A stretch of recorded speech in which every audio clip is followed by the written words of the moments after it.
All right, guys, bang, bang. I've got Josh here with me. Thanks so much for jumping on and doing this.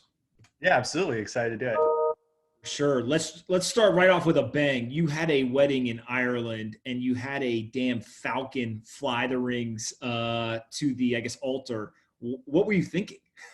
If I'm going to drag people all the way to Ireland for a wedding, I want to make sure that it's something pretty unforgettable. And I'm a huge nerd. And while my wife is very classy, very formal, very fancy, I wanted something that was a bit more Lord of the Rings. So we got a herring, a special type of hawk to basically deliver the rings straight down the aisle to me at the altar. And I detached them from the wings. And the falcon actually tried to fly away in the middle of the ceremony, but I managed to hold on to him. And then he went up and perched on the top of the castle to watch the rest of the show. And so this is a place that they train the falcons to do this, right? Yeah, so the castle actually has an on-site like falconry establishment, which seems right out of a storybook, but with like a weird capitalist twist. Yeah, I love that. And then what was the reason for going to Ireland? Just that specific place, or any other meaning behind it?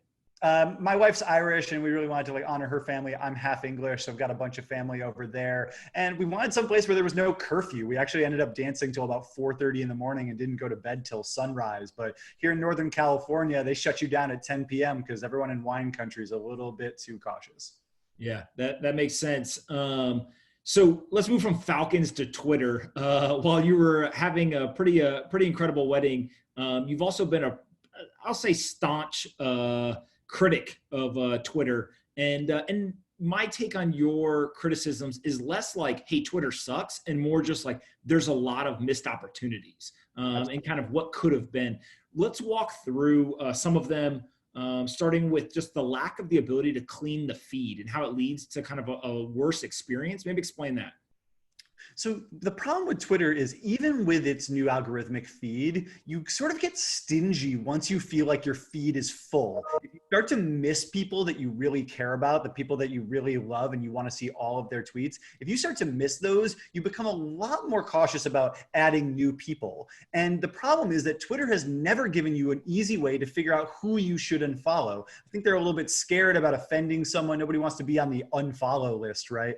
But still, they need some way of saying, hey, you've never replied, liked, retweeted this person. You clearly don't care about them, but we keep showing you them in your feed. Like, do you just want to get rid of them entirely? And if it did this across the board, our feeds would get denser, they'd be higher quality, and people would be more generous with their follows. And new people joining these networks would have a chance. Because right now, the only people who really have more than 1 million followers or so are either real celebrities or people who are on super early, that first wave of journalists. And that makes it really tough for the next generation of newsbreakers, of influencers, of people who have something to say to break through.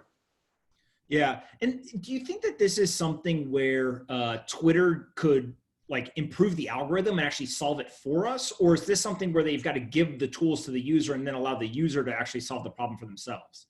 I think the problem is there are a lot of lurkers on Twitter, people who don't necessarily want to hit that like or that reply button. They don't want to jump into the conversation and be part of the arena, but they want to consume. And Twitter isn't really understanding what is what. They can't tell which tweet on the screen you're looking at or what other signals to use if you're not giving those explicit signals. And so it can only do so much with its algorithm. And it surely is doing a better job than when it was an unranked feed and just totally chronological.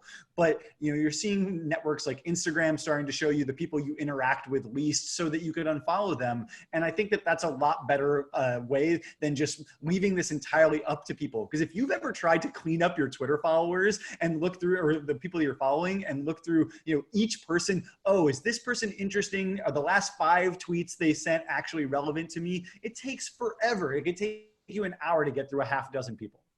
Yeah, one of the things that's really interesting too is how this parlays into the user metrics. I know that you've written a couple of times about how Twitter's incentivized to basically keep as many people on the platform as possible. And so that one is you want as many connections as possible, you want as much content, but also things around free speech and all of that. Maybe kind of explain the connection between the inability or making it difficult for people to clean the feed and how that can drive user metrics. I think that Twitter has been in this very precarious position for years now, where its growth rate is only just good enough to keep people from saying, oh, this company's in trouble. You know, it's not shrinking, but it's certainly not growing at some super healthy clip, at least not until very recently. And I think what that means is it's scared to do anything that could disturb its growth rate or just boot a bunch of users off of its platform. And that's led to some of its most pernicious issues, like all of the trolls, the Nazis, these people that are just out there to disrupt the network. And they're basically attacks on Twitter. They're just dragging down the rest of their network for their own fun. And that comes at a big cost to Twitter, because when you drive somebody off of the platform forever, that means you lose all their ad views and all the content they create that creates more ad views. And so it's really damaging to Twitter. And I know a lot of people say that, oh, this is about free speech, that Twitter is just trying to say, oh, you can talk about whatever you want. We're not going to police your opinions. But that's not what's going on here. Free speech doesn't mean being able to shout somebody else down. That's taking speech from somebody by allowing others to be the bullies.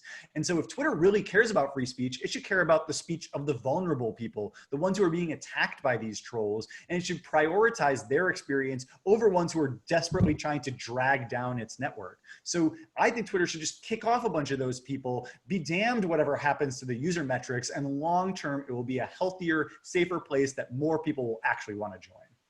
Yeah, I watched the interview that Joe Rogan did. I think he had Tim Pool on, he had Jack Dorsey, and then he had, I think, the person who runs kind of their like policies around all of this. And he really, I think, did a good job kind of letting them debate it out. And the one thing I took away from it was just how complex the ideas are, right? And then the decisions. And one thing I've appreciated, I think, about your analysis has always been like, there's two sides to this story, and acknowledging both of them is important, but you can still prioritize one over the other, even if you recognize that there is another side of the story, right? Absolutely. Yeah, I think there's obviously a ton of complexity. And I feel for tech companies when critics don't offer solutions, when they just say, this doesn't work, but they actually don't think through the consequences of whatever they want to have happen. They don't think about what would this actually mean, not only for the rest of the user experience, not just the edge cases, what it means for the bottom line. And you need to make these services sustainable. So being like, I hate ads, just get rid of all the ads, like that's not an actionable suggestion. So I try to give them, real ways that they could fix this. So for instance, if they don't want to block all of these trolls, what they should do is make it so if you don't have a phone number confirmed with your account, if you haven't been on the service for long enough and shown enough innocent activity, they shouldn't let you reply to strangers and send notifications to those people.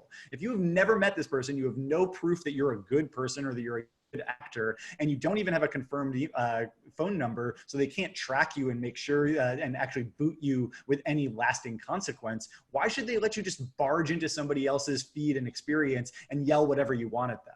So I think by just controlling replies a little bit better, Twitter could solve a lot of these problems. But again, it's just so worried about disturbing any of its hardcore users that it's been unwilling to iterate and evolve.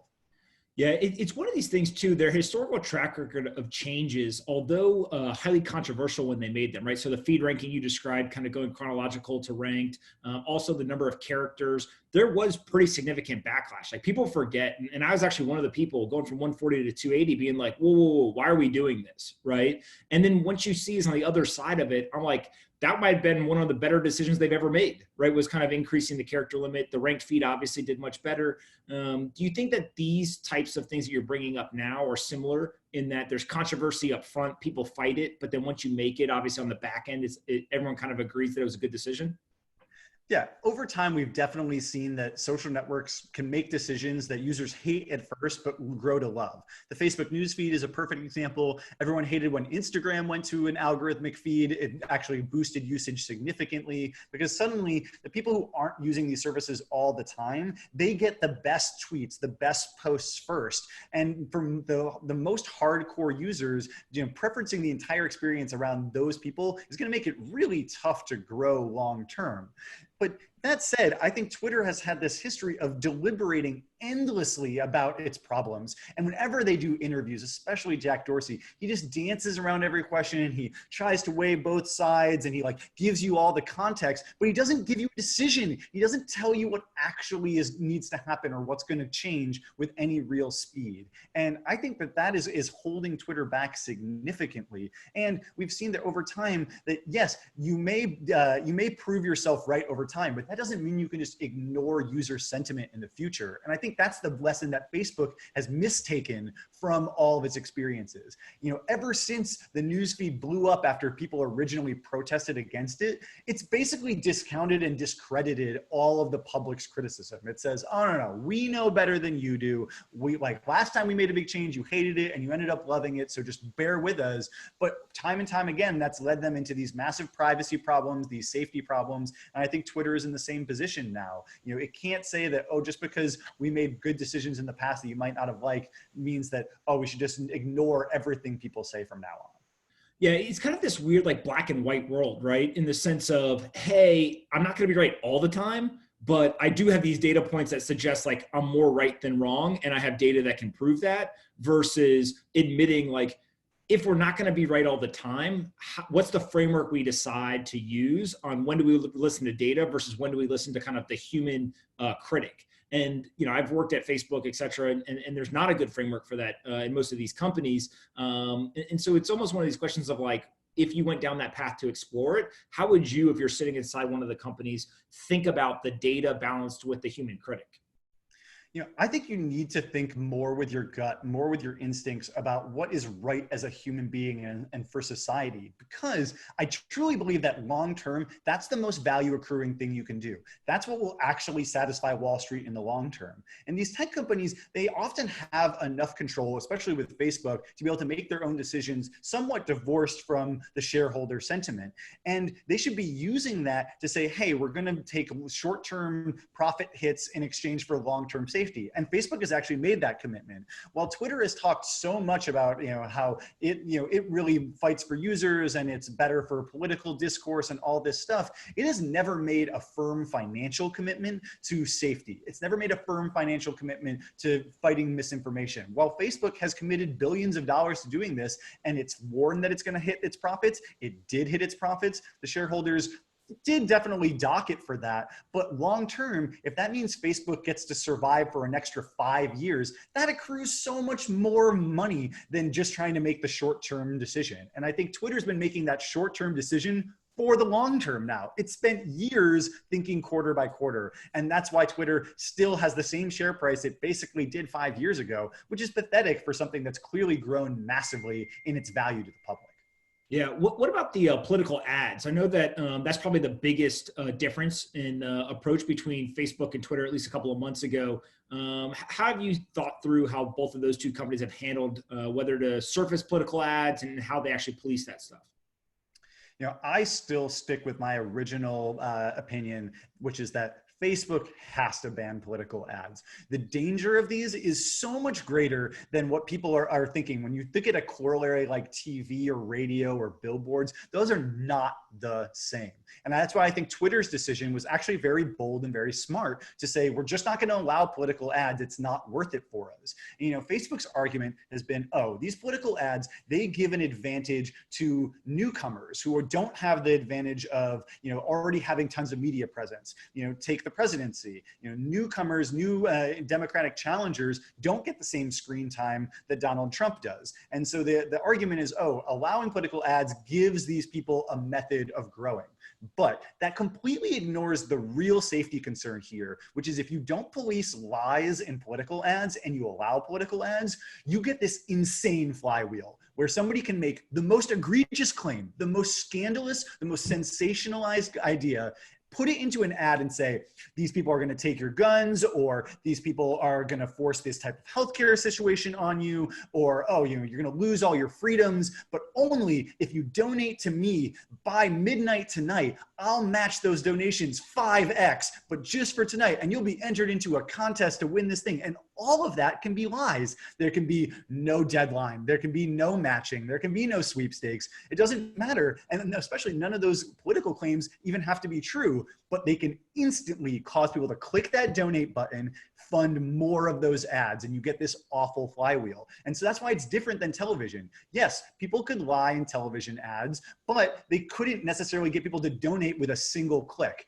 And yes, there were media gatekeepers that could go in and say, yes, this is what's going on. This is wrong. This is inaccurate. But now on the internet, these politicians can reach their constituents and the voting base directly, and they don't need those gatekeepers who are supposed to keep them honest. So without the gatekeepers, with them being able to use lies to raise more money, to buy more ads, to spread more lies, Facebook's decision to allow political ads and not police them for misinformation is terribly dangerous for democracy. And this is one of the few things where I say Twitter has done an amazing job. Yeah, I think Facebook went back on it, right? They're now saying that they're going to add some more controls in place, or am I misremembering that? So they're only making very specific exceptions. Things for voter suppression and census suppression, and for misinformation that could cause immediate harm due to around health claims. That's where they're making exceptions and saying they'll take away posts or they'll police political speech. So the Brazilian president, Jair Bolsonaro, he's been making claims that, we should all be going back to work, and hydroxychloroquine is going to solve this whole crisis of coronavirus. And Facebook is saying, no, that could lead to people disobeying shelter-in-place orders and getting sick. And so that's direct harm. And so they're taking down those political statements. But it's been unwilling to do that in America, where it would really face scrutiny for taking down some of Donald Trump's claims, for instance. And I think that if it's not going to take down, if it's going to allow political ads at all, it needs to get much more serious and much more expansive about what misinformation it bans. Yeah, this is probably one of the greatest debates that I have with friends, is if you're sitting in Twitter seat specifically, what do you do with a president, right? Trump is obviously the president now, but even future presidents who use your platform, and how do you draw the line between facts, twisting of like data and facts, and then outright lies? And who do you listen to make those decisions, right? And then do you actually ever get to the point where you take a president off of your platform? Do you shadow ban them? Like, how do you think through that, given the ramifications for that person is much bigger, the action you take, obviously, than if they did it to you or I, or just somebody with 10 followers? This is an incredibly complex situation. This is worthy of debate, because pretty much every solution is going to cause crisis. What you might immediately think is like, well, you should stick a flag on it that says this is misinformation. Turns out those flags can make their supporters feel even more affirmed in sharing them, saying, oh yeah, like the mainstream media hates this, so we're going to share this. And it draws more visual attention to these things. Chinese fact checks, the fact checks never travel as far as the false information. We know that. You see something where, a piece of false information has hundreds of thousands of retweets and the correction gets a few dozen. That's not a sustainable way of addressing this. And I think that trying to algorithmically demote this kind of content when it happens, doing it kind of secretly, these kind of shadow ban-y things, that's going to lead to the kind of confusion and constant claims of bias that I think are just untenable for a network to deal with over time. That's why I think Twitter should actually rip the Band-Aid off and just say, we're going to completely delete tweets from politicians that have real world harm or that are blatant misinformation. It should either set up an independent or acquire or establish a set of fact checkers that are independent and are actually unbiased. And when they say something is misinformation, it should just be deleted. And what it should do is deal with the fact that conservative politicians are going to lose their minds. They're going to completely flip out and say, oh, this is bias against us. But at some point, this is when the techies need to stand up for what they believe is right. Because I think one of the biggest problems in the political system right now is that the technologists, the people who we kind of trust to be artists, the ones who are building the most advanced visions of the future, if they don't take a moral stance about how their technology is used, it will be used for evil. And these people, they have enough money. They don't care about the money. To be honest, most of these CEOs are so rich that when people are like, oh, they're doing this because they want to make more money, they don't care. They're literally just too rich to even care anymore. But what they do like is power. They don't want to lose their power, and they're worried that all their conservative users might abandon their network if they do one of these things. But that doesn't mean it's the right thing to do to just stay silent. And I think at some point, these networks have to say, that enough is enough. We're going to shut this stuff off and say, if people are angry about us, if they want to go start a new network or go leave for another network, that's fine. We're better off without them. We want real, honest discourse. Yeah, it's one of the just most complex issues I think that face any tech company today is Twitter specifically, with just anyone who uses their platform the way that the current president does. Let's switch gears a little bit and talk about video and kind of live type components. Twitter has or had at Vine, obviously, and it was growing. It seemed pretty good. That got shut down, and now TikTok is like all the rage. What's kind of your thoughts there? I mean, the fact that Twitter had Vine, it was working. It was popular with the right user base who were creating content, comedians, the kind of culture makers in this country. And they had even started to add the music features that TikTok are now known for, the ability to sort of borrow the audio from another video or using audio clips that are designed for perfect loops. So like Twitter had it all, Vine had it all together. And then just because Jack Dorsey mismanaged the finances of Twitter, was running a bit too tight on cash and was worried about where they were spending, they just decided rather than pay for the hosting costs for Vine, we're going to shut it down. And that I think will remain one of the stupidest decisions in social networking history, because now we've ceded control to this fundamental piece of social networking to a Chinese company which does not share our country's ideals and values. And the fact is that this product is popular because it is fun. I use TikTok every day because it's incredibly entertaining. This concept of micro entertainment, that instead of this autobiographical story stuff that we're all getting a bit sick of, that instead of someone spending 15 seconds to shoot something that we spend 15 seconds creating, on TikTok, people spend 2 hours, 10 hours creating something 15 seconds long to just densify that entertainment and make it as valuable for your per second as possible. And that's why these networks are important and why micro entertainment like TikTok cannot be easily cloned by Instagram or YouTube or Facebook, which are all building their own versions. Facebook Lasso, Instagram has a thing called Reels, it's testing in Brazil. And just yesterday, it was revealed that YouTube is building Shorts. But the thing is, you need a base of content to remix in order for these networks to thrive. And any of them starting from scratch are going to have a really tough time. You can copy all their features the same way that Facebook copied Snapchat Stories and did a very good job and was very successful with that. But with Stories, you don't need any prerequisite content. With TikTok, you have to have this entire corpus of source material that people can remix in order to make great content. And Facebook and Instagram are just not going to have that. They're going to come out of the gate flat-footed. The only hope is that YouTube unlocks its massive archive of videos, the 5 billion plus videos that people watch every day, and makes those available for remixing in their YouTube Shorts app, and doesn't, aggressively apply Content ID and take down any video that uses copyrighted sound. I mean, this is promotional. When somebody puts a song in a TikTok, that's how Lil Nas X's Old Town Road went to the top of the charts. Don't take that stuff down. So Google, if it could only succeed here, if it understands it needs to unlock its database of videos and not police it too carefully with Content ID. Yeah, the Little Nas X story is incredible. For those that don't know, what he basically did was he created the song, and then he would look for videos or GIFs that were kind of going viral, and then he would basically take that visual, put his song overlay, and then send it to whoever was posting the original video that was going viral and say, hey, use this one. And I think his big break was he put that song overlay over, what is it, the guy standing on the horse, like going really fast or something. And then the song blew up with the video. And next thing you know, he's, kind of this global sensation simply by, really hacking together a song with viral content. Exactly. And that's what you're not going to see on these networks that aren't designed for sort of this cross sharing. The atomic unit of TikTok is the remix. You take the audio from somebody else's video, you shoot a new video recontextualizing that joke, and suddenly you have something new without having to be perfectly creative.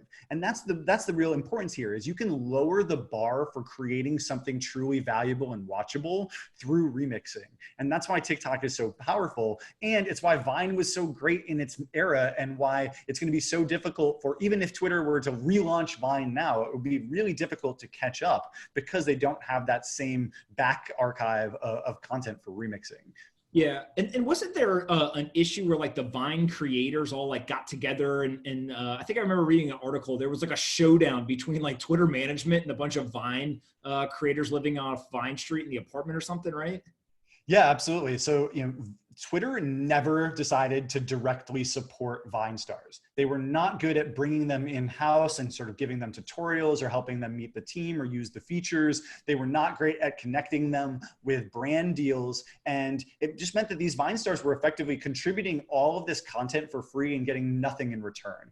And the next big wave of social networking is about monetizing and helping creators monetize. It's not about just slamming people with ads. It's letting the people who make this content share in the rewards that they're generating. And eventually Vine bought my cousin Darren Lockman's startup called Niche and brought it in-house so that it could help do these deals and connect Vine stars to brands.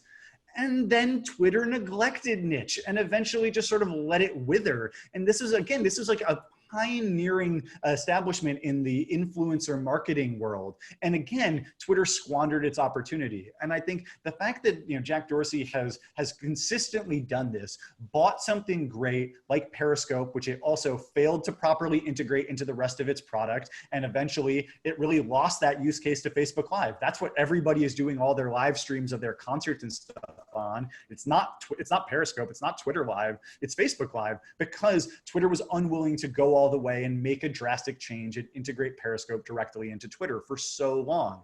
Then it did the same thing with Vine, neglecting it and eventually shutting it down. It neglected Niche. And I think at this point, you have to wonder, does Jack Dorsey still deserve this job? And so when there's these new corporate raiders coming in saying, if you don't get the metrics up and do all this, and all these Twitter employees are fighting for him saying, oh no, he's a great boss. He's a nice guy. I've met him. He's very kind. He's very empathetic. He really thinks through things, but he's not getting it done. And that's what Twitter needs right now, a decisive leader. So two of my questions were going to be to finish up the Twitter part of the conversation. One, do you think that Twitter is a better product today than it was 3 to 5 years ago, even in spite of all of the kind of critiques? I mean, the product is absolutely better. Specifically, the algorithmic timeline makes it so much easier to actually find the best stuff. The reason Twitter is special is that it makes everybody as smart as anybody. It lets somebody take all of the research, all of the knowledge, all their wisdom from their life, use that as a lens for consuming new information and then distilling it to the most important parts. That is a fundamental part of our world. We as a species are so specialized. We all live such different lives and have such different knowledge that we need a product like this to be able to all share in each other's wisdom. And I think the algorithmic timeline does a great job of that. And the 280 character change does help that. Yeah, sometimes it makes it a little bit exhausting to read Twitter, but it's a lot less confusing because you're not trying to thread all these things together just to make a pretty simple point. That said, Twitter in the meantime has done very little to fix its safety problems. It's allowed them to just run completely rampant. And now when people think of Twitter, they think of getting attacked. They think of the celebrities that they've heard of, like Leslie Jones, who've had to leave Twitter because they've been so harassed. And they just think of the confusing experience. If you start a new Twitter account today, you will be dumbfounded about how bad the onboarding experience is. They basically just show you a bunch of celebrities, say follow these people, and then dump you on the timeline. They don't teach you anything about what you should tweet about, how you should steal information from the real world and share it. They don't teach you about digging into your specific niche interests and finding the experts in those areas rather than these totally catch-all lowest common denominator celebrities. And they don't really teach you about how to interact on the timeline, how replies really work, how any of these different tools like retweets and faves really affect your timeline. And with that, people, they get started, they don't understand it, they feel like they're talking to a black hole because they do a very bad job of getting new users, followers, and they say, why am I doing this? Facebook's big metric has always been how fast can they get you to 10 friends? Because once you have 10 friends, your feed starts getting good and you stick around. Twitter never understood how to prioritize that onboarding experience. And so it has hundreds of millions of people who have tried Twitter at some point and churned away and are now soured on the platform and are a lot less likely to ever come back because of this rotten onboarding experience. And so if there was one thing that Jack Dorsey could still do to improve the growth rate and maybe keep his job, or that a new CEO should come in and prioritize right away, is fix that onboarding experience, make Twitter accessible to anyone so that we can all be as smart as anyone. For sure. And then the second question is, do you think that the deal with Silverlake and kind of those corporate raiders you mentioned, et cetera, do you think that changes anything really? Or is this more of, we'll kind of see the same, both positive and negatives moving forward? I feel, unfortunately, that it may just exacerbate the problems that Twitter has had because, again, now it has to think even more short term. It can't be even thinking about next year, let alone just thinking about 3 years from now, where it really should be prioritizing. Instead, it just has to save its ass quarter to quarter. And I think that that's going to make things even worse for Twitter. And that's why I don't really, and given this crisis, while people might be home doing more on Twitter and they might be spending more time there, the entire social networking advertising space is taking a massive hit. Huge companies like Airbnb and Marriott have said, we're just not advertising. We're not doing any marketing anymore. And that is going to directly affect the bottom line of these companies. So I feel it's very unlikely that Jack Dorsey is going to hit his metrics and be able to keep his job. And, you know, maybe that's for the best. I don't really think of corporate raiders as generally being better at prioritizing long-term growth, but I don't know it can get a lot worse than what Jack's been doing. Talking about TikTok and YouTube, what you mentioned the security concerns around TikTok, but that you still use the product. Kind of walk me through, like, what do you think is real in those security concerns? What I mean by that is, I think that TikTok's one of these weird things where there's actually a lot of controversy and people, kind of promote different talk tracks around it, but nobody really knows what's going on. I feel like you, of all people, would have the kind of best beat on that. How do you look at the security concerns there? I mean, at the end of the day, you have to understand that TikTok is owned by ByteDance, China's most valuable private company right now. And we just don't really know what's going on inside of it. You know, we don't, and what we do know is that they really don't have America's best interests in mind in general. And so, you know, what you're going to experience is this uncertainty about where your data is going. And when it comes to moderation, you also have the worry that, you know, China and TikTok can be influencing the global moderation standards for TikTok and saying, here's what we do and don't want on the app. And there's been instances where people saying, you know, criticizing the Chinese government have suddenly had their, you know, their account suspended. And then, oh, TikTok, once it becomes a big media scandal, they say, oh, that was an accident. We didn't mean to do that. But, and now TikTok's trying to set up this, you know, this moderation board and, you know, these transparency measures to try to tell people and explain what's going on with the algorithm.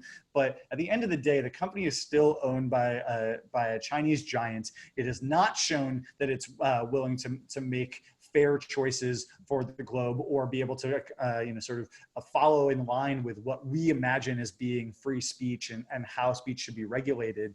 And so I do think it's reasonable that CFIUS, the government's regulator that looks at foreign investment, is considering whether the acquisition of TikTok's and of Musical.ly, which was another Chinese company, but that operated largely in the US, that when TikTok acquired Musical.ly and merged it in and it became the TikTok we know today, whether that should be undone in hopes that it might give a chance for an American competitor, maybe Instagram Reels, maybe Facebook Lasso, maybe YouTube Shorts, maybe even Vine coming back to life, or Byte, which is started by one of the Vine founders, to give them a chance at owning this social entertainment use case. So, you know, I'm not worried enough that every day I'm just going to block or delete TikTok entirely from my app.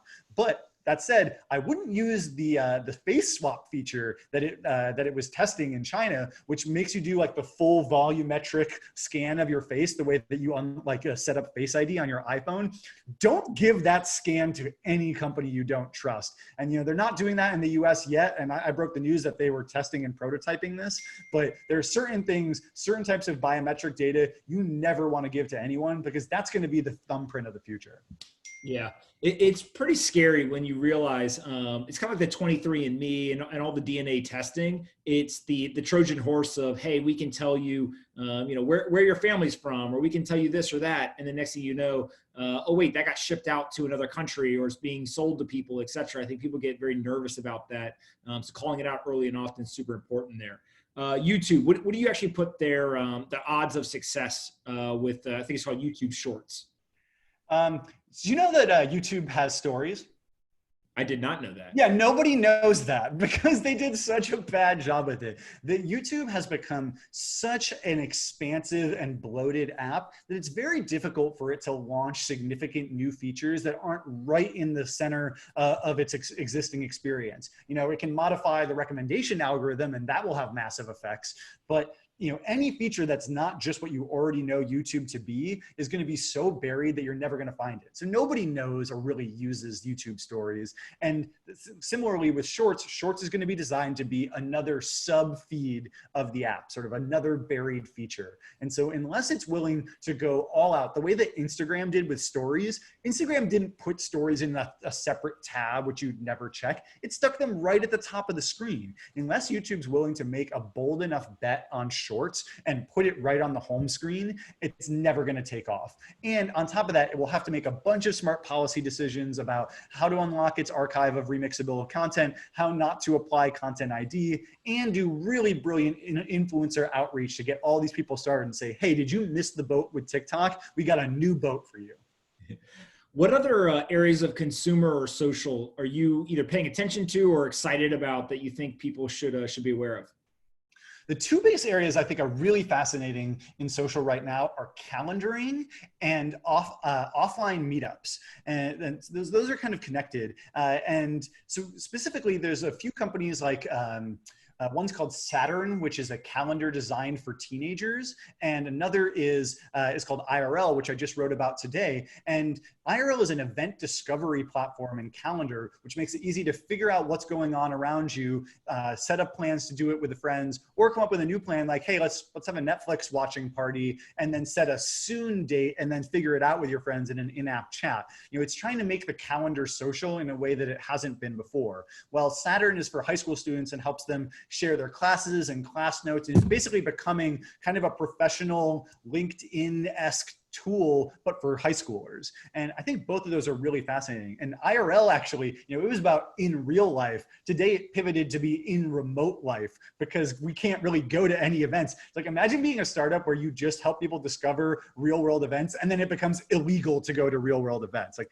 that is a death knell for most startups, but they were smart to really quickly adapt to the change, lean into it, and pivot to being all about discovering live streams of concerts, educational classes, esports tournaments, and stuff like that. So I think that's really fascinating.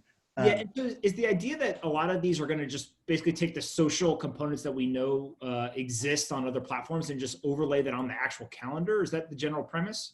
Yeah, that's part of it. It's about taking what is really too deeply bundled into Facebook and that Facebook has largely ignored and make it into something, a standalone product that's really, really high utility and really simple. And so, yeah, with IRL, whether it's about getting you to be able to watch a live stream with friends or actually meet up at a coffee shop or go to the park together, it's trying to figure out an offline availability indicator. That's something that we don't have. You have a green dot on all your chat apps that let people know when you're on the chat app, but you don't have a green dot to say, hey, I'm just home by myself doing nothing right now. I'd love to get dinner, or I'd love to do a workout together, or I'd love to co-watch something on Netflix. And I think that that's a really massive area for innovation, which can make us a lot less lonely. I think a lot of us, if any of you had this college experience where, your doors were always open in the dorm and you could just walk around and see what other people were up to and spontaneously make plans. As we grow into adults, we put all these walls and doors between us, and it suddenly becomes a lot tougher to have a spontaneous social interaction. And it can feel really awkward and kind of depressing if you reach out directly to a bunch of friends. Hey, what are you doing tonight? You want to hang out? You want to go get dinner? You want to watch a movie or something? And nobody responds, or everyone's like, oh no, I'm busy. I've got plans. It's really discouraging. And so these apps need to figure out a way to make that more passive. Show my friend that, oh, it looks like Josh is free, so that they could reach out to me if they wanted, rather than me having to do that work and expend my social capital and feel awkward when I get rejected. Yeah, it's super interesting. It's like every couple I know, they all manage their joint life together via Gmail, the G calendar, right? It's just like, hey, look, we've got a shared calendar. I can see what you've got going on. You can see what I've got going on. And so being able to bring that to a wider audience than just a kind of a party of two, I think makes a lot of sense. But it also overlays with what you said, kind of the second component of just offline events in general. What's kind of the thesis there, or has you excited about that? I'm just excited about the idea that, we spend so much of our time staring at a screen. And most of these apps, they monetize by getting you to stare even deeper into that screen. And I think the next wave of social apps, Zenly, which is in a product that was acquired by Snapchat, Snapchat's own Snap Map, things like IRL, the real opportunity is to say, get people offline, get them to have real interactions together in person. Those are the things we remember. Those are the memories that we cherish. And if you want to add value to someone's life, I think that's the easiest way to do it. But if you can't meet up offline, there's a whole new wave of apps that are helping people hang out online, and that's around screen sharing. So specifically, there's an app called Squad, which is blowing up right now. I think it's at like number 15 on the App Store charts. All of a sudden, it's rocketing up the charts after launching last year. And basically, it just lets a few people screen share together. So one person can be scrolling Instagram while the other people comment, or you can be debating a Tinder profile and saying, oh, should I swipe right or swipe left? And it basically creates the same kind of experience that many of us had growing up, hanging out in parking lots and basements, where you weren't really doing anything. You weren't like going to a place, spending money, doing a planned event. You're just hanging out. And we haven't had a corollary for that online. And now we finally have one, which is this screen sharing. You don't have to be in the same room to basically just be hanging out. And you don't even have to be actively talking. I think that what we had was this big wave of live streaming. But most people don't want to be the center of attention on camera for a sustained period of time, nor do they have enough to say or do or to show off to actually be entertaining. And so things like House Party made it easier for people so that it's more about group video chat. Nobody's the center of attention. Everyone's just chatting at once. But screen sharing takes it to the next level where nobody even has to be on camera. You could both just be sharing your screens, not looking at each other's faces, but laughing and joking around together and occasionally talking. And Fortnite has similarly created a role for that for young men. And I think apps like Squad, which has a female CEO, an amazing woman named Esther Crawford, has an opportunity to do that more for young women as well as everybody. Yeah, it's really interesting, actually, the live streaming component. If you look at many of the largest live streamers, they're things like gamers, et cetera. And basically what they would do is exactly what you're talking about. So whereas most people would try to use live streaming for shorter periods of time and like, hey, let me entertain you. These folks who in the gaming industry would just log in, they'd be on for 8 to 10 hours, they'd play video games and just like passively hang out with whoever was there and kind of talk and all of those things that you would do in like the basement, years ago. They actually ended up being some of the best live streamers and built the biggest audiences, et cetera. And so it's unique how maybe the people who are the best at using these tools actually use it in a different way than kind of the majority of folks who got boxed into thinking like this is just like a short TV screen almost.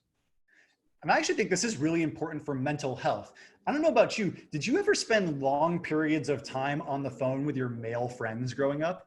Never. I didn't either. Never. But now, suddenly, boys can sit together on Fortnite for hours just chatting about their life because they have the plausible distraction of, oh, we're shooting people. So this is clearly manly. There's no affront to my own masculinity. They can feel comfortable. And, I think that's really productive because a lot of young men have a lot of feelings they need to get out and they don't have other outlets for them. And so creating a channel where they can talk about it without having to be like, hey, buddy, I need to have like a really hard conversation with you, which might be a bit daunting. Instead, it could just be like, hey, we've been playing Fortnite for an hour. And I was like, hey man, this girl actually broke my heart. Like, what do you think I should do? Like, that's the kind of conversation that I think we all need to have more of. We need to have more of those vulnerable, real conversations with our close friends. And any product, whether that's a game like Fortnite, whether that's a screen sharing app like Squad, or whether it's getting people together offline like an app like IRL, that is a great thing for destroying loneliness, making people happier, making people feel less isolated. And that's critical, especially now.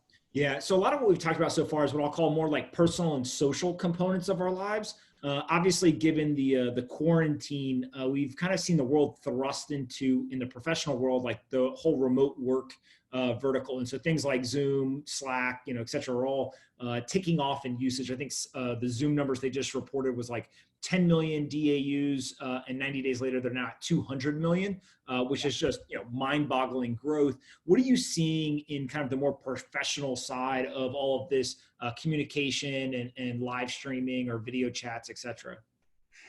Yeah, I mean, Zoom has just blown up, and blown up literally with Zoom bombing, which was this term I coined a few weeks ago. And now it's being cited by the FBI and by Eric Yuan, the CEO of Zoom, as this problem of people, just searching out for URLs of Zoom calls and jumping into them and disrupting them, or screen sharing awful, two girls, one cup, and awful porn things to people's screens and really offending people. It's clear that these enterprise apps have suddenly had to adapt to social use cases.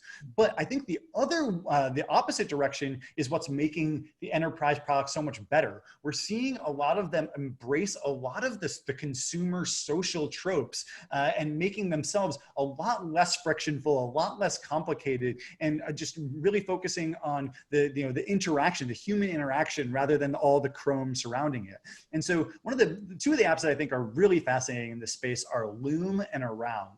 They're both enterprise video chat products, but unlike a big square like Zoom, with Loom, you record short little video clips and then send them to your coworkers, and then they can watch them and they can quickly send them back. And they do a really good job of auto processing the footage and uploading it before you even finish it. So you can really go back and forth. It's like a video walkie-talkie for the office. And that's actually a lot more productive than just being constantly connected like you can be on Slack, where you're just always talking, or Zoom. If anybody has spent the last few weeks not getting any work done, yet having nonstop Zoom calls, that one-on-one or like group video chat can be very distracting to your work if it's just constantly going and taking up so much of your screen. Whereas Loom just wants you to pop in and out. Around is another enterprise video product, and this one I think is especially brilliant. It basically turns your coworkers into tiny little bubbles that like rest across your screen, and they overlay on the top of the rest of your screen. And so rather than you having to have a big window open with Zoom that covers up your other work and you're sort of struggling to juggle apps and tabs to be able to have enough space to actually get something done, Around just hovers over the top of your desktop and lets you just instantly chat with people whenever you want. And it makes it really easy. It's almost like being in the same office together, where you're not constantly talking, but you can be like, hey, and that's, I think, is a really good use case, is thinking about how these offline products and how our offline behaviors work, and how you can more faithfully convert them into a digital experience.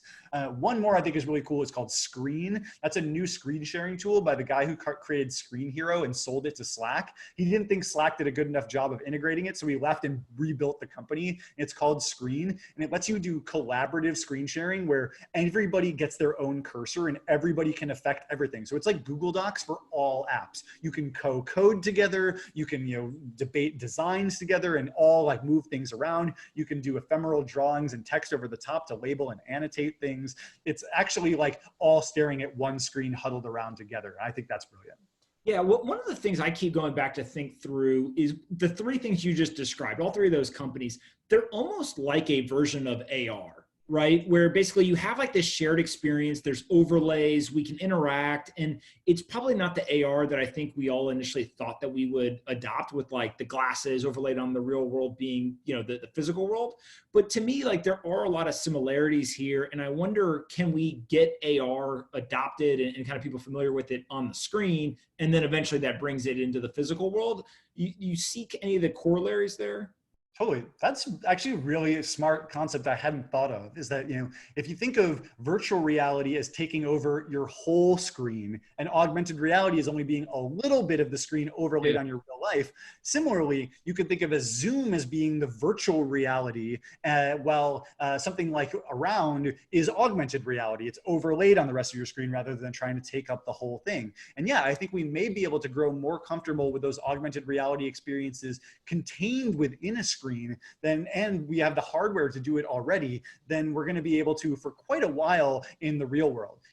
the fact is that augmented reality hardware for like eyewear is still a ways away. You know, Snapchat's CEO Evan Spiegel thinks it's going to be 10 years till it's mainstream. Magic Leap seems to think it's going to be now, but that company I think is destined to go out of business or be sold in a fire sale, because there's just no way, there's just not use cases. Like, nobody has given me a compelling reason why I should walk around like this all day. And any product that can't do selfies or video chat, how is that the future? Like, I don't really see that being the future for quite a while. I think the fact that we have this cool device that's actually on an auto-stabilized 6-axis gimbal is like, it's a pretty good way to interact with technology in the real world. Yeah, it almost feels like AR and VR still got to go through the evolution that literally the phones did, or even like take headphones, right? Where like it got closer and closer to us and got smaller and smaller until eventually you get something like an AirPod, right? Or you get the ability to use the iPhone, etc. It just felt like people tried to jump from like non-existent AR, VR to like what we all think the final state is. And now what we're realizing is like, hey, there's got to be that evolution. That's how you get the user comfortable using it. Because there are, you know, Magic Leap, at least some of the demos that I've seen like online, there was one where I saw like the heart beating, right? And it was kind of this virtual heart and you could walk around it and do all this stuff. It's like, that's cool. But like, when would I ever use that, right? Maybe if I was like a doctor, like an ER doctor, okay. But that's a pretty small use case for that specific application. And so I just don't know if people are really comfortable with this stuff yet. No, I think we're going to see augmented reality for the enterprise, for the workplace, long before it becomes consumer ready. Because in the workplace, you don't have to care if you look dorky, right? It doesn't matter if you've got a big weird thing on your head. You're being paid for it, so it's okay. Or there's some sort of weird edge use case that you know you're going to do every single day, day in and day out. So it makes sense to wear a helmet that helps you do it.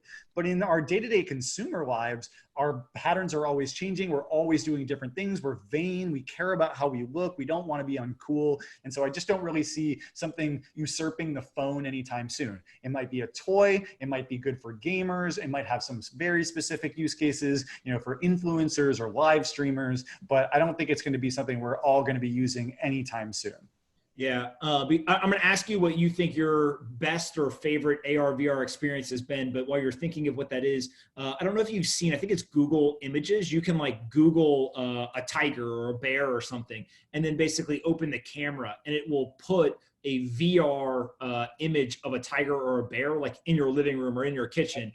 And it's cool for kids, right? Like you or I may do it to show our friend one time. It's not something that I'm doing on a daily basis or have really kind of utility for, other than, hey, this is cool. But I do think that those are like small steps in the right direction. Any idea what like the best AR or VR experience that you've seen is? The best VR experience by far is the stuff that you can't actually do at home. I think the concept of the VR arcade is destined to have a real lifespan. You know, companies like Sandbox VR and the Void VR, those are really awesome ones where it's like mixed reality experience. You put on all their hardware, you go to a real live place, you and your friends all get to do it together. You know, you play these expansive games. They have this concept of misdirective walking. If you've never heard of this, this is the most mind-blowing thing ever. So with misdirective walking, you can put people in a big circular track. Imagine like a 50-meter diameter like track, and it's a circle, but in the VR headset, they crook it so it makes it look straight. And so what basically happens is by adjusting your view very slightly, they actually act like they subtly trick your brain into walking slightly left. And so you walk in a circle when you're thinking you're walking straight. And it lets you create these very expansive VR experiences where you think you've walked a mile and you're in like a tiny warehouse. It's really brilliant. So those are fun, the Void and Sandbox VR. My favorite VR experience to date is called Birdly. You strap into an animatronic table with giant wooden wings, and you basically, you lay on this flat table, and the robotic arms of it like lift your legs up, and when you tip your wings forward, you're a bird in VR, and you actually dive, and it lifts your feet up behind you, and it cranks up a fan in your face, and it really feels like flying. I tried this I think 5 years ago at Sundance, and it's still my favorite VR experience. It was the only one where when they took me out, I was like, no, don't make me go back, I want to be a bird. And like they had to like drag me out of this VR experience. And That so I think VR arcades are going to be a thing, especially for, you know, embodying those fantasies that many of us have, like flying. Yeah. In augmented reality, I can't say that there's some experience that when I think about it, it's like, wow, that really blew my mind and made my life better. I've gone to Sundance year after year and tried out a bunch of their experiences, Magic Leap and all this other stuff. You know, I've seen some interesting stuff with augmented reality art galleries where you have an empty room, but there's all these giant art pieces that you can like walk around and explore. And I think there's definitely use cases for like maps and being able to pull up hidden information. But I think that a phone works just fine for that. You know, I tried the newest version of Snapchat Spectacles. They on video later, you can overlay these sort of real world augmented reality effects. It's a joke. It's a toy. It's not that cool. And so, you know, until people come up with those killer use cases, there's no way people are buying any AR hardware. Yeah, I tend to agree that it'll come. It's just going to take some time. What are your thoughts on Bitcoin and crypto? I don't know how much you've looked into it, but what's your general thoughts there? You know, I think we're in this moment with crypto and decentralized finance and dApps where it's about usability. You know, we got this early adopter base, these developer base, these people who are really into code and finance to adopt crypto, and we had that massive spike, you know, about a year and a half ago. But there's been this sort of trough of disillusionment since, and I think that's because it's really difficult for most mainstream people to use crypto, you know, powered experiences or decentralized apps. They require complex browsers and, you know, these really long cryptographic keys that nobody can remember, you know, stitching together all these different tools. And, you know, what we really need is something that's more like Facebook login, but for crypto. We need something that makes it really easy for me to bring all of my crypto assets, all of my my identity wherever I go and instantly log into these experiences. You know, there's companies like Bitsky, which is trying to build this kind of login layer and usability layer for the crypto and decentralized app space. And I think, you know, there's other people who are trying to build stuff like this too. Coinbase is in that space of like login with Coinbase, that kind of idea. I think until that usability arrives and until we can say, here's not only a use case for Twitter, but it's a easily usable use case, that's when you're going to finally get the mainstream adopting it. And I think we're going to see prices increase again. Yeah, it's really interesting because if you actually think about what's the most user-friendly experience, it's like buying the crypto assets, right? So it's getting on a Coinbase, a Gemini, whatever, and actually just buying it. Once you get past that very simple action, it's incredibly difficult. And the example that I always use when talking to people is like, we're still sending to wallet addresses that look like random strings of letters and numbers. And until that gets solved, there's just an entire population of users that I think can't come into the space. So I think that you're generally spot on there. Do you see the large tech companies moving more and more into the space? Obviously, Facebook's got Libra and kind of what they're doing there. What do you see kind of from the big tech intersection here? I feel like trying to do something really big and ambitious has been pretty well dissuaded by Libra's reaction. I can't imagine any company like Google or Amazon, especially anybody with any antitrust concerns, who's already having problems, who's trying to sort out which of their other bets to focus on, that they're going to dive into this space. It's become very clear that regulators are not going to allow tech giants to do something that has the level of power, the level of scope that would be necessary for it to be this insane win for their businesses. You know, in a lot of cases, a lot of what, you know, Facebook wanted to do with Libra can be done with other type of visions of its payment technology. It's like, yeah, people want to be able to do remittance easily. People want to be able to, you know, buy and sell things without the same credit card transaction fees. I think those are really smart goals for crypto, but I don't think necessarily trying to replace the currency we currently use is the way to do that. If so, it's like, let Facebook do that on the back end. Let me pay real money. It does the crypto transfer in Libra on both sides and then spits out US dollars on the other side as well. Like that would be so much more comprehensible for the regulators to accept than what it's trying to do with Libra. And so I think it's not necessary for these big tech companies to launch things like that. I think they're much more interested in launching their own credit cards, their own financial services that play with the traditional financial system, because that's where the real money is being made, because there's not the same usability issues. Yeah, is it almost that every one of these companies is going to have to go into FinTech, right? Like they have the advertising, they've got like all the models they currently have, but it just feels like each one of, whether it's Google, it's Facebook, it's Apple, et cetera, they're all just slowly making progress into this space. And some of them are doing it direct, like obviously Apple with the Apple Card, et cetera, is like a direct shot into finance. But even some of the other companies trying to introduce like POSs and things like that, just are they all having to go to that space? Yeah, I feel like the old trope was that every app eventually becomes a messaging app. And now it's like every app eventually becomes a finance app. It's just because that's where the money is being made. When you move a ton of money around, some of it inevitably falls off the truck and into your pocket. And I think that that's why, that's why the banking sector makes so much money. Like they're not creating a lot of value. They're just moving the money around and somehow a bunch of it ends up in their pockets. And so I think for that same reason, these tech companies are going to get into it more and more. You're already seeing interesting plays in this space. Things like Clearbank, which will take your Stripe and your Facebook ads accounts, analyze them and say, hey, you're worthy of a much better priced loan than you can get from a bank, because we know you're actually selling things and every dollar we give you, you earn $3 back. And so they can give you these loans. So I wouldn't be surprised to see more businesses, more tech giants getting into that phase.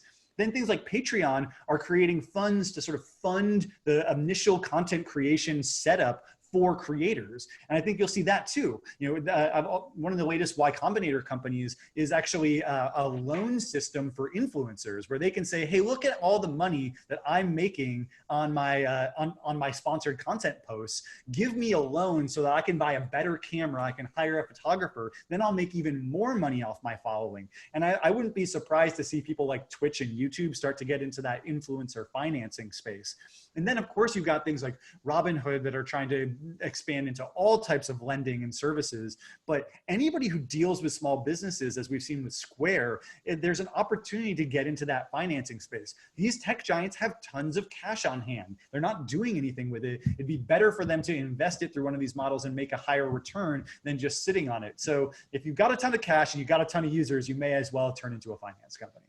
Yeah, I want to finish up. You mentioned kind of the influencers and content creators. And to me, this is like one of the most interesting places in tech. And it sounds weird saying that because it's not actually technology in many cases. It's like the users of the technology.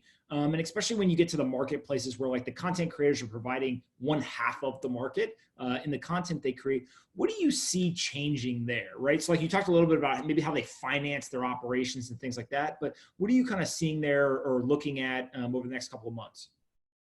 I mean, to date, most of the financing for creators has been through advertising. It's either been through an ad split like YouTube does, where they give you a piece of the revenue from ads that run near your content, or there's through sponsored content where influencers arrange their own deals and do sort of product placement and things like that. The next wave is certainly tipping and subscription patronage, where all of these platforms are going to get a lot more serious about letting you pay, a one-time fee to a creator to be able to say, to highlight yourself in a live stream chat or get a special badge or get some kind of message or communication with them. Things like Cameo are allowing people to pay for direct interaction with influencers. And I think that like subscriptions like Patreon are going to become more common across the space because people forget when they subscribe and pay for things. And so they end up just paying a lot more money. So it's good for creators and it's probably good for these platforms as well. The next thing I think is really important though is merchandise, because whenever you're talking about digital experiences, you're still talking about the long tail. All of these fans who might be willing to pay $1 or $2 or maybe $5 a month or something. But the real money is in monetizing the whales. The gaming industry understands this. They make a ton of their money, the majority of their money, off of a tiny fraction of their users who are just total hardcore addicts, if you will, who are just buying every in-app purchase. And, I actually used to work for Bon Jovi, running all of his ticketing, merchandise, websites, fan clubs. And the way that Bon Jovi made his money was on $3,500 2 front row seat packages that came with a signed program. You got a flip cam with it. I'm dating myself. You got a flip camera in it. You maybe got a backstage experience, but it was about monetizing these whales, his super fans, and selling them a super high priced product. And that's why I think the next big phase of influencer monetization is in merchandise and sort of either offline or online personal one-to-one experiences, because people want to have memories with these creators. They don't want to just watch them. They want to be part of their lives too. They want them to notice me, senpai. You know, they want to be part of it. And that's why I think Cameo is a great idea. And I think you might end up seeing companies like Facebook and Twitch and YouTube adopt a Cameo-esque option where it's like, oh, are you watching this person's video? Pay $50 and schedule a 2-minute phone call with them. I think that's going to be really popular. And I think merchandise, selling large ticket item, large priced sort of collector's items that these creators are making, I think that will be a huge space, especially because they already have the interaction with their fans to be able to A/B test these different options for what kind of merch they want. In fact, one of the smartest things they can do is say, hey, here's 3 different t-shirt options I'm considering. Vote for the one you like best. And then they make the one that gets the most votes. And then all the people that voted for it, they feel like they were part of the creation process. They want a memento of that interaction and they buy that shirt for sure. And so I think all of these platforms are going to need to embrace merchandise, not just being like effectively a Shopify store, but working with them directly. The same way we have influencer relations, which teach influencers how to best use the digital tools, we're going to have merchandise representatives that help them create their own brand in the physical world, that helps them translate their online personality into offline objects and sell them for a lot more than they're making in tiny little $1 tips.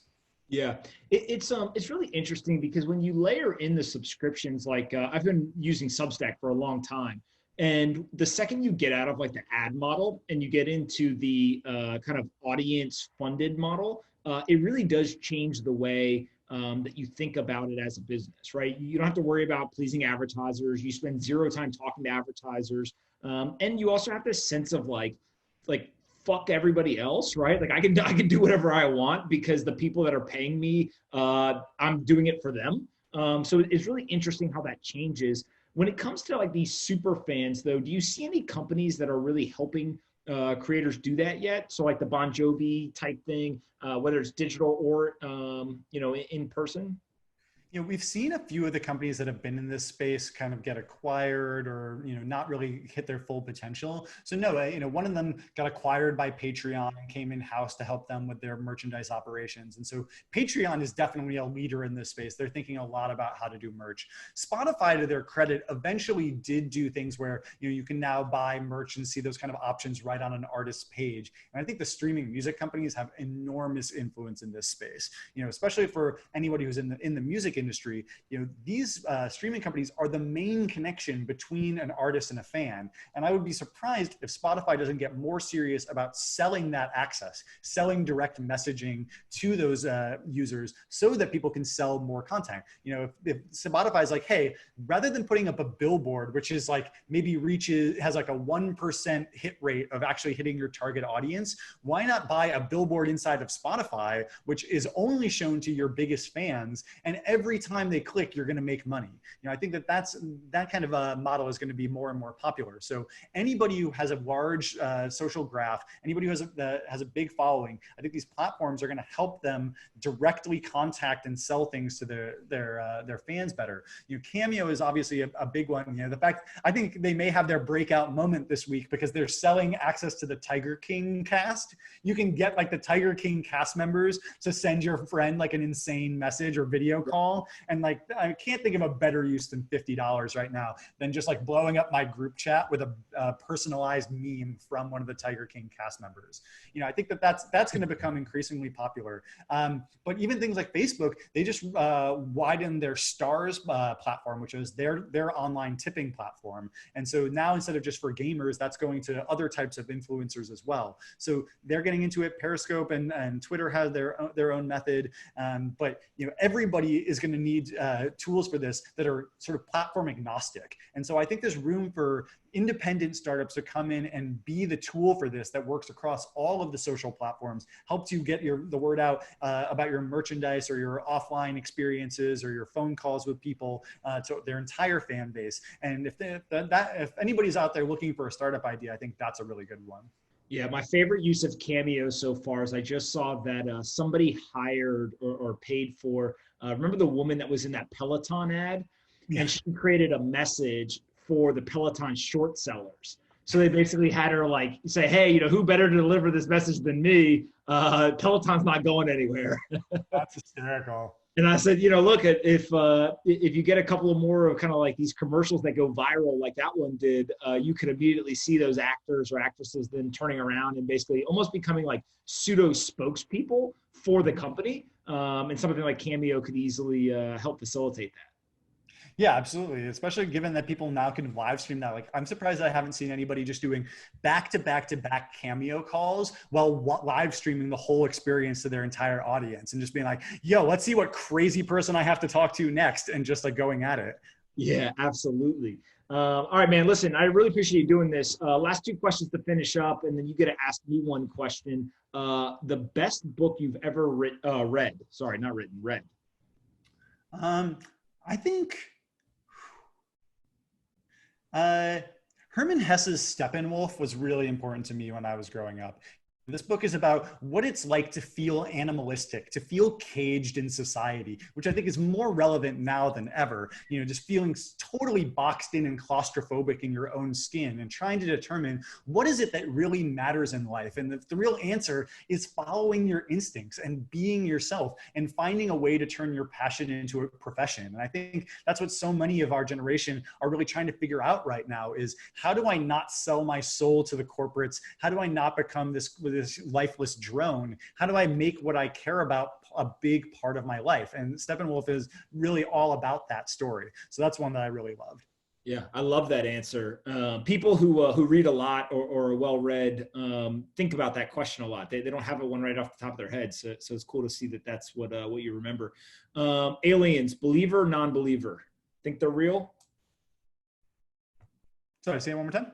Aliens, think that they're real? I think, yes, I do think aliens exist somewhere in the greater galaxy. Do I think that we're going to interact with them anytime soon? No. In our lifetime, likely not. The universe is just extraordinarily vast, and there's all of those very good reasons why it might not happen. They don't want to disturb us. Anyone that reaches out and sort of makes contact ends up getting destroyed. I'm really hoping that whatever these aliens are, you would imagine that the technological advancement would make them peaceful, because when you gain technological advancement, you eventually gain abundance. And when you have no scarcity, why do you need to steal or take from other people or be aggressive? Unless there's some sort of like intergalactic religious orthodoxy where they say, if you don't follow our special leader, then we don't want anything to do with you. That's maybe my biggest existential fear for the entire Earth, is that's the one way technological advancement could be defeated, is through orthodoxy. Yeah, I after seeing the response to the virus, I don't know if we're ready to deal with any sort of alien contact right now, especially if they're coming here. Yeah, I think they're probably going to just do a U-turn as soon as they see what's going on this planet. Cool, man. What's the one question you have for me to finish up? I would really want to ask, what does it feel like to be someone who influences people's finances? Because this is something that's so core to their life. Like, you actually lead people to have great wins or maybe great losses. And, that can really weigh on someone. And so I want to know what does it feel like in its best of times and its worst of times? Yeah, it's a fantastic question. So this has definitely changed over time in a weird way of like, I didn't early on have any influence. Like, I actually had, like 500 followers or whatever. And then over time, as you kind of gain a larger and larger following, it takes a while to actually realize that you have any influence. And then there's like certain moments, like I look back on it, it's probably 5 or 6, and where I'm like, oh, like, okay, that was like a level up from where I thought I was. And so what you actually learn is there's 2 components to it. One is you become much more responsible. So like, I could say things when I had 500 followers that would be like offhand comments that I wouldn't think about. But now if I said it, people would be like, he's basically giving advice. So there's a lot of caveating and like kind of like disclosures almost, right? I feel like I'm like reading like fine print almost when I talk about certain things. So that's like a little weird. And then the second thing is I've become much more cynical. And I think it's because what I see is like, literally today, I've probably gotten 3 or 4 DMs on Twitter. Like, one of them was some guy asking me, hey, is this your Instagram account? They're DMing me, asking me to set up a digital wallet to send money. So like, scam account. Then 2 is like, hey, have you heard of this person? And they show me somebody on Twitter who's literally running scams, right? As like financial advice. And then 3 is like, what do you think about this product or that product? And what you quickly realize is like, one, the lack of education, right? Like people just don't know and they actually want to learn and they want to understand, but they just don't know. And so they end up making bad decisions because they have like bad data.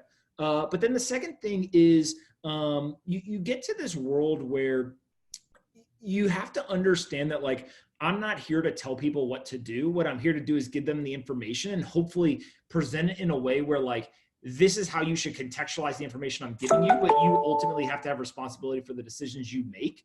And I think that when you get to that point, then it becomes less about like, hey, Josh, you should do X with your money. And instead it comes to, hey, Josh, this is why I'm doing what I'm doing with my money. If you have questions, like I'm happy to answer it for you. But at the same time, like you've got to make your own decisions. And here's all of the risks and all of the potential benefits. But like you have to be like responsible for yourself. And I just don't know if our society's like ready for that world. Like we're in such a world of like, I want to blame everybody else for anything that goes wrong. But when things go right, I want to take all the credit myself. That just like ownership of this is like a really weird time to kind of see that coming to play. Yeah, I've had to grapple with that as a journalist myself. And, I've taken a different take on it, which is that, if I do all the research, if I have all the context, I talk to people, I get the undistilled version, I get the unabridged version. And then I'm giving people the abridged version, the sort of the crib notes. If I don't give them some subjective direction of what I think is right, then I'm effectively cheating them out of all the excess information I couldn't cram into the article, everything that I couldn't crystallize. And I would hope that given in the current state of things, people are free to follow and listen to whoever they want. And if they don't believe in my subjective takes on it, they can find someone they do. But if I'm not giving them that subjective take in the first place, I feel like I'm really cheating them out of something. And given we're in a place where being just sort of totally neutral doesn't work with technology, because technology just absorbs whatever the morals are of the people who are the most forceful with it. And so if left to people, those with the worst incentives, the greed, the lust for power, those are the ones that are going to shape what technology is. But so I think those of us, and I think of you as one of these people who really does have empathy for the world, who wants to see things go better, as my mission statement personally is to like help the world more gracefully adapt to the future. I think people like us have to be willing to take a subjective stand, point to where we think the things should go, and reveal our moral compass, because the technology doesn't have a moral compass of its own. Yeah, I actually think that there's one twist to this, right? So like most of the things that you talk about aren't directly like put your money X, right? Like you're not giving like investment advice. And so what ends up happening is like one of my business partners basically says all the time that for every one computer science engineer that we graduate in the US, South Korea graduates like 40 or something, or 17, I think it is. But for every one lawyer we graduate like 40 here in the US. And so like, that's like a country of wealth creation, and we're a country of like wealth redistribution and the legal frameworks. And that plays out in finance all the time. Like, right, is people are always looking for like, oh, you gave financial advice, they lost money, and they all freak out.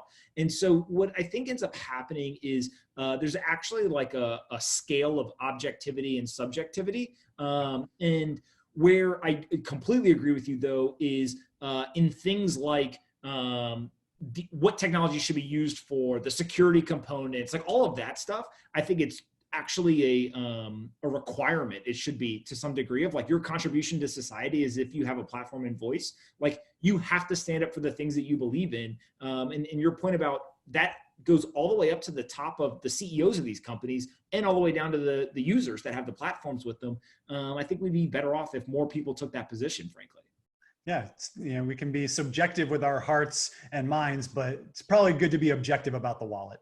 Yeah, that's a great way to put it. Listen, Josh, I appreciate you doing this. Where can people get directed? You want them to go to Twitter or somewhere else? Yeah, so if you go to my Twitter, that's at Josh Constine, or just search Josh from TechCrunch on Twitter, you'll find me. You can follow me there. And I also have a newsletter that's through the site called Review. It's called Moving Product. If you search for Josh Constine, Moving Product, you can sign up for my newsletter, which is coming up. And it's about discussing product and technology through a sociological lens, about how we interact with each other, and trying to talk about some of that moral compass of how do we guide the world towards making things that are not only fun, but also productive and safe, while making sure that we still embody that like wild West zeal that is, I think, why a lot of us got into technology in the first place. I love it. Other than we got to get you off review and onto a Substack, but we'll talk about that later. So, all right, man, listen, I appreciate you taking the time to do this, and we'll have to do it again. Thanks again.